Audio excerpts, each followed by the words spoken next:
Assalamualaikum warahmatullahi wabarakatuh. Kami dari kelompok 2 ingin mempresentasikan tentang faktor penyebab HIV atau AIDS dan cara penularannya. HIV atau Human Immunodeficiency Virus adalah virus yang menyerang sistem kekebalan tubuh manusia. Jika tidak diobati, HIV dapat berkembang menjadi AIDS. Berikut adalah cara-cara penularan HIV atau AIDS. 1. Hubungan seksual. HIV dapat menular melalui hubungan seksual dengan orang yang terinfeksi HIV, baik melalui vagina, anus, atau oral seks. 2. Pertukaran darah.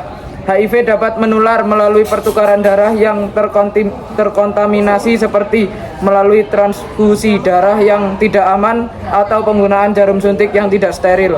3. Ibu ke anak. HIV dapat menular dari ibu ke anak selama kehamilan, persalinan, atau menyusui. 4. Jarum suntik.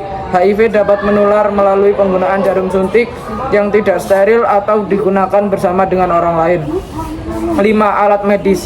HIV dapat menular melalui alat medis yang tidak steril seperti jarum suntik, pisau bedah, atau alat lainnya. Namun perlu diingat bahwa HIV tidak dapat menular melalui 1. Udara, 2.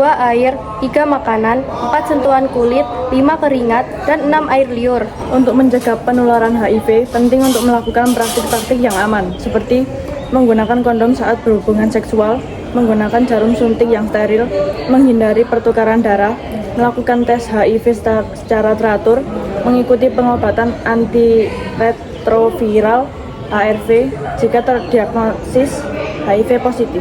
Faktor risiko HIV atau AIDS dapat dibagi menjadi beberapa kategori, yaitu 1. Faktor risiko perilaku.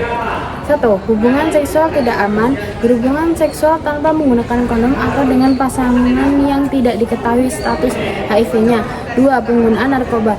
Menggunakan narkoba dengan jarum suntik yang tidak steril atau digunakan bersama dengan orang lain. 3. Pertukaran seks untuk uang atau narkoba. Melakukan hubungan seksual untuk mendapatkan uang atau narkoba. 4. Mengubah pasangan seksual secara sering. Mengubah pasangan seksual secara sering tanpa menggunakan. Faktor risiko kesehatan. 1. Infeksi menular seksual atau IMS. Penderita IMS seperti sifilis, gonore, atau klamidia. 2. Kerusakan kulit. Memiliki luka atau kerusakan kulit yang dapat memudahkan penularan HIV. Ketiga, kondisi medis tertentu. Menderita kondisi medis tertentu seperti hepatitis B atau C. Faktor risiko sosial. Yang pertama adalah kurangnya pengetahuan tentang HIV atau AIDS. Tidak memiliki pengetahuan yang cukup tentang HIV atau AIDS dan cara penularannya. Yang kedua adalah kurangnya akses ke layanan kesehatan. Tidak memiliki akses ke layanan kesehatan yang memadai, termasuk tes HIV dan pengobatannya. Yang ketiga adalah kondisi ekonomi yang buruk. Mengalami kesulitan ekonomi yang dapat membatasi akses ke layanan kesehatan. Yang keempat adalah diskriminasi dan stigma. Mengalami diskriminasi dan stigma yang dapat membatasi akses ke layanan kesehatan dan meningkatkan risiko penularan HIV.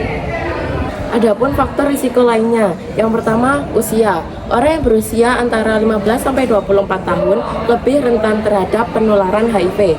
Yang kedua, jenis kelamin.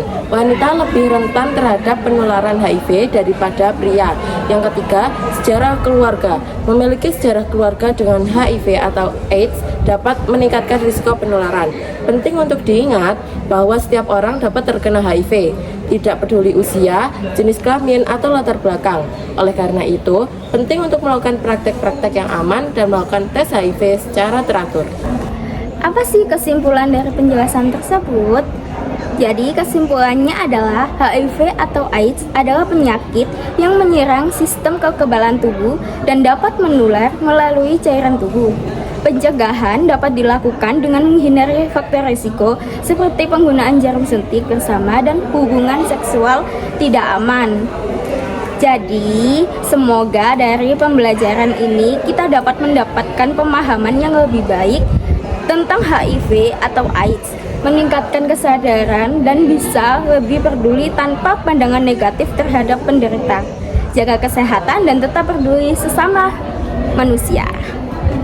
Sekian presentasi dari kelompok kami, kurang lebihnya mohon maaf yang sebesar-besarnya. Wassalamualaikum warahmatullahi wabarakatuh. Ayalah sholat.